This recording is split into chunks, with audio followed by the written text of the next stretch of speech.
Subscribe to my channel by pressing red button and click on the bell icon for notification of latest updates.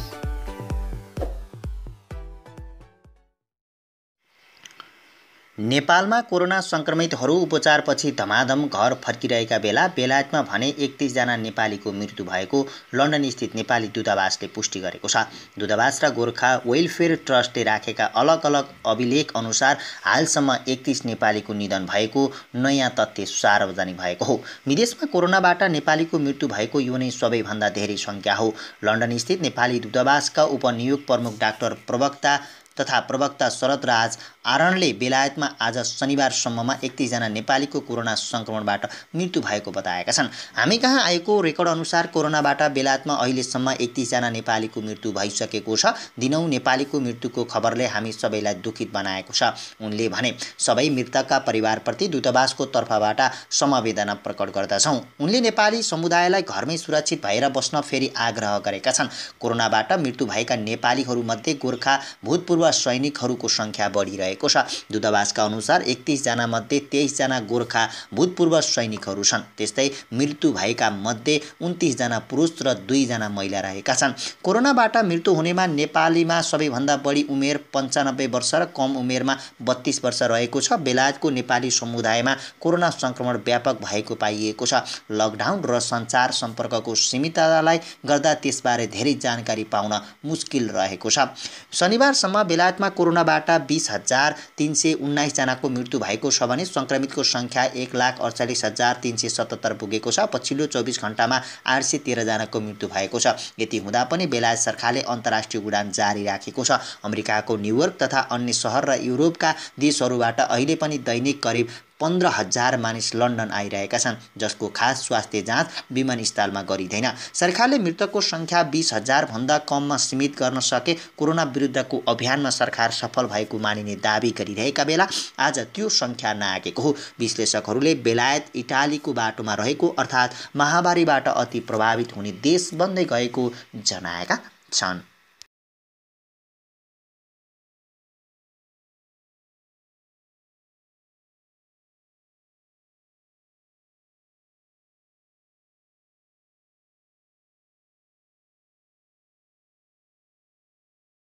Subscribe to my channel by pressing red button and click on the bell icon for notification of latest updates.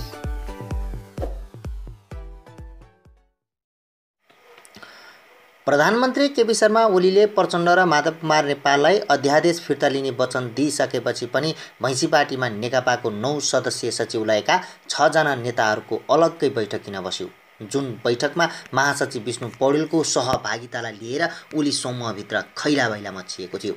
जबकि नेकपाभित्र अन्तर्विरोध समाधान गर्ने भूमिकामा प्राय मध्यस्थकर्ता बन्ने गरेका पौडेल अध्यादेशको कन्टेन्टका पक्षमा सचिवालयमा प्रधानमन्त्री ओलीकै पक्षमा उभिएका थिए। पौडेलले सचिवालय बैठकमा अध्यादेशको पक्ष लिए पनि परिस्थिति बिग्रिन थालेपछि पार्टीलाई विभाजनको तहमा जान नदिन बिहिबार निर्णायक प्रयास गरेको नेकपा नेताहरू बताउँछन्। भैँसी पार्टी बैठकबारे ओलीलाई पूर्व जानकारी थियो र महासचिव पौडेलको सहभागिता पनि उनको जानकारीबाटै भएको बालुवाटार स्रोतले जनाएको छ। पौडेल पुल्चोक स्थित गृहमन्त्रीको निवासमै भएका बेला भैँसी पार्टी बैठकको जानकारी आएको गृहमन्त्री निकट स्रोतले जनायो। महासचिव पौडेललाई भैँसी पार्टीबाट बोलावट भए पनि गृहमन्त्री बादललाई भने फोन आएन। त्यसपछि करिब 2 घण्टाको छलफल टुङ्गाएर पौडेल पुल्चोकबाट सिधै वामदेव निवासमा पुगे। यसबीचमा बालुवाटारमा पनि उनको कुरा भइरहेको थियो। महासचिव पौडेल भैँसी पार्टी बैठकमा गएको प्रधानमन्त्री ओलीलाई जानकारी थियो। बालुवाटारमा भैँसी पार्टी बैठकमा बारेमा सुरक्षा निकायबाट खबर पुगेपछि कसलाई बोलाइएको भन्ने सोधखोज हुँदा ईश्वर पोखरेल र बादलबाहेक अन्य सबै बस्न लागेको जानकारी पुग्यो। पौडेल दिनभरको कसरतपछि साँझ भैँसी पार्टी पुगेका थिए। वामदेव गौतमको निवासमा प्रचण्ड, माधव नेपाल, झरनाथ खनाल र नारायण काजी श्रेष्ठको छलफल निष्कर्षमा पुग्न लागिरहेको थियो। अध्यादेश फिर्ता लिन लगाउने र फिर्ता नलिए स्थायी कमिटी बैठकमा निर्णय गर्ने भैँसी पार्टी बैठकको निष्कर्ष थियो। अध्यादेश फिर्ता गराउन महासचिव पौडेल दिनभर सक्रिय भएकाले उनले पनि सो निष्कर्षमा विमति जनाएनन्। प्रचण्डले त्यसअघि नै सचिवालयकै प्राय सबै नेताहरूसँग एक्लै छलफल गरेर प्रधानमन्त्रीको मुडका बारेमा बताइसकेका थिए। तर भैँसी पार्टी बैठकमा महासचिव पौडेल सहभागिताको समाचार सार्वजनिक भए लगत्तै उनले कित्ता परिवर्तन गरेको चर्चा पनि चल्न थाल्यो। किनकि यसअघिका भैँसी पार्टी बैठकमा 5 जना नेता मात्र बस्ने गरेका थिए। महासचिव पौडेलले बिहिबार एकै दिन राष्ट्रपति विद्या भण्डारीदेखि पार्टीभित्र र बाहिरका करिब 1 दर्जन नेताहरूसँग छलफल गरे। शीतल निवास पुगेर उनले अध्यादेश फिर्ता लिनुपर्ने अवस्था आएको जानकारी गराए। राष्ट्रपतिले बाहिरीको परिस्थितिबारे चासो राखे पनि अध्यादेश फिर्ताका बारेमा कुनै टिप्पणी नगरेको स्रोतले जनाएको छ। महासचिव पौडेलले भने पार्टीभित्रै सङ्कट आएकाले अध्यादेश फिर्ताका लागि आफूले प्रधानमन्त्रीलाई आग्रह गरेको जानकारी दिए। उनले बालुवाटारमा प्रधानमन्त्रीलाई सोही सुझाव दिएका थिए। प्रधानमन्त्री जानकारीबाटै उनी सचिवालयका नेताहरूसँग छलफलमा जुटेका थिए। पौडेलले ईश्वर पोखरेल र रामबहादुर थापासँग अलग अलग छलफल गरिरहेकै बेला उनलाई भैँसी पार्टीमा बोलावट आएको थियो। प्रधानमन्त्री ओलीकै जानकारीमा महासचिव पौडेल भैँसी पार्टी बैठकमा सहभागी भए पनि ओली समूहमै उनको सहभागितालाई लिएर खैलाबैला मचियो। पौडेलले आफू निकट नेताहरूलाई पार्टीको आन्तरिक राजनीतिलाई अध्यादेशको पक्ष र विपक्षमा ध्रुवीकृत गरेर विभाजनको बिन्दुमा लैजान चाहने शक्तिको चलखेल भएपछि आफूले राष्ट्रपति, प्रधानमन्त्री, पार्टी अध्यक्ष र अन्य नेताहरूसँग छलफल गरेको बताएका थिए। पौडेल निकट नेता खिमलाल भट्टराई भन्छन्, उहाँको विशेषता भनेकै पार्टीभित्र नेताहरूबीच अन्तर्विरोध चर्काउने भन्दा पनि मिलाउने खालको हो। यसपटक पनि उहाँ पार्टीभित्र गम्भीर सङ्कट निम्ताउने चलखेल भएको बुझेपछि दिनभर सक्रिय हुनुभएकै हो। भैँसी पार्टी बैठकमा प्रधानमन्त्रीलाई जानकारी दिएरै जानुभएको हो। यसलाई लिएर किताब फेरिएको भन्नुको कुनै अर्थ छैन। नेताहरूबीच समदूरी कायम गर्ने स्वभावकै कारण कतिपय गम्भीर विवादका बेला पौडेलको भूमिका मध्यस्थकर्ताका रूपमा देखिने गरेको केन्द्रीय सदस्य प्रेम आले बताउँछन्। कतिपयले अहिलेको भूमिकालाई लिएर किताब परिवर्तनको चर्चा चलाउनु अर्थहीन रहेको उनको भनाइ छ। तत्कालीन एमाले र माओवादी एकीकरणका सूत्रधार समेत मानिने पौडेल खुलेर गुटको पक्ष पोषण गर्दैनन्। उनी दिनमा एकपटक बालुवाटार पुग्छन् भने खुमलटार पुगेर अर्को अध्यक्ष प्रचण्डसँग पार्टी सञ्चालनका बारेमा छलफल गर्छन्। पार्टी महासचिव भएका कारण दुवै अध्यक्षलाई ब्रिफिङ गर्ने र निर्देशनहरू लिनुपर्ने उनको बाध्यता पनि छ। प्रधानमन्त्री ओलीसँगका असन्तुष्टि वा कुनै सन्देश नै पठाउनु पर्दा पनि प्रचण्डले महासचिव पौडेललाई सुनाउने गर्छन्। राजनीतिक दल सम्बन्धी अध्यादेशमा पौडेल सरकारले ल्याएको प्रावधान भन्दा पनि अझ खुकलो हुनुपर्छ भन्ने पक्षमा थिए। सरकारले केन्द्रीय समिति वा संसदीय दलका 40% सदस्यहरूले अलग पार्टी खोल्न पाउने भनेर अध्यादेश ल्याएको थियो। त्यसअघि दुवै ठाउँमा 40% सदस्यको प्रावधान थियो। तर महासचिव पौडेल भने केन्द्रीय समिति होइन, संसदीय दलको 40%ले अलग दल खोल्न वा अन्य दलमा मिसन पाउनुपर्ने पक्षमा उभिएका थिए। उनको तर्क के थियो भने केन्द्रीय समिति भनेको कार्यकर्ताले चुन्ने हो।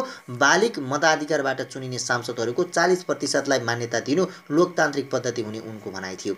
पार्टीभित्र र बाहिर प्राप्त परामर्श र गृहकार्य नगरी अध्यादेश ल्याउँदा पार्टीमा समस्या आएकाले मात्र तत्काल यसलाई फिर्ता गराएर दुर्घटना टार्न उनले निर्णायक भूमिका खेलेको निकटस्थहरू बताउँछन्।